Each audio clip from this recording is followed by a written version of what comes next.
নমস্কার, শুভ সকাল। আজকে সকালের জলখাবার নিয়ে আপনাদের সাথে হাজির হলাম। সকালে বানিয়েছিলাম লাল আটার রুটি। লাল আটার রুটি শরীরের জন্য কতটা উপকারী তা আমরা সবাই জানি। ইদানিং কিন্তু লাল চালের ভাতটাও আমরা অনেকেই খাচ্ছি।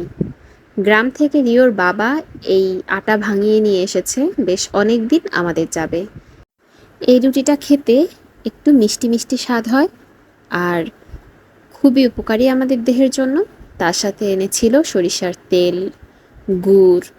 সে চিনি খায় না বলে এখন থেকে বলেছে তার সব খাবারে গুড় দিয়ে রান্না করতে বা গুড় দিয়ে দিতে। এছাড়াও আমসত্ত্ব আর আচার পাঠিয়ে দিয়েছে শাশুড়ি মা, সেইগুলো আমি ফ্রিজে তুলে রাখলাম। নিজেও কয়েক রকমের আচার বানিয়েছি, এবছর আচার খেতে পারবো অনেক। আমার পেজে যারা নতুন বা পুরাতন এখনও ফলো করেননি পেজটি, এক্ষুনি পেজটি ফলো দিয়ে রাখুন আর ভিডিওগুলো অন্যদের সাথে শেয়ার করতে পারেন খুব বেশি ভালো লাগলে। খুব হালকা একটা সবজি করেছিলাম, শুধু পেঁপে আর গাজর একটু সেদ্ধ করে কালো জিরা কাঁচামরিচ দিয়ে তারপর দিয়ে দিলাম লবণ হলুদ দিয়ে হালকা একটু মিষ্টি দিয়ে নামিয়ে নিলাম।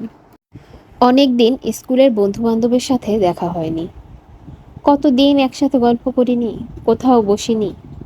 মাঝে মাঝে মনটা খচখচ করে, যদি ওদের সাথে আবার একটু দেখা হতো, সেই স্কুলের মতো হাসাহাসি ফিরে যাওয়া যেত সেই সময়টায়।